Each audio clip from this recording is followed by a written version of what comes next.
চলে আসলাম জামাই ষষ্ঠীর দিন শনিবার দিন দেখাবো বাজারে সেরা রুই মাছ দেখাবো 10 কিলো ওজনের রুই মাছ দেখো বন্ধুরা 10 কিলো ওজনের রুই মাছ দেখো 10 কিলো ওজন 10 কিলো ওজন বনগানি মার্কেট দেখো কে বেচছে তাও দেখে নাও আমাদের এরা কিন্তু আজকে বেচছে রুই আছে ওপাশে কাতলা আছে দেখাতে পাচ্ছি ওই দেখো ভাই কাছে বিগ সাইজের 15 কিলো ওজনের কাতলা দেশি কাতলা আর আমি এখন দেখাবো দেশি রুই মাছ দেখো 10 কিলো ওজনের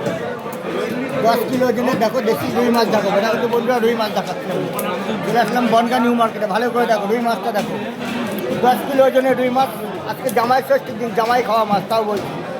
আজকে জামাই ষষ্ঠীর দিন চলে আসলাম জামাই খাওয়া মাছ কিন্তু এই দাদা নিয়ে আছে এই দেখো কাতলার সাইজটা দেখো ভাই কিন্তু একা তুলতে পারছে না এই সেই কাতলা এই সেই কাতলা মাছ দেখো চেহারাটা দেখো চেহারাটা দেখো কাতলা মাছের চেহারাটা দেখো আজকে দেখাবো জামাই খাওয়া মাছ দেশি রুই মাছ দেশি কাতলা মাছ দেখো এই সেই দেশি রুই মাছ দেখো পুরো চকচক করছে পুরো চকচক করছে দাদা আর দেখাবো দেশি কাতলা মাছ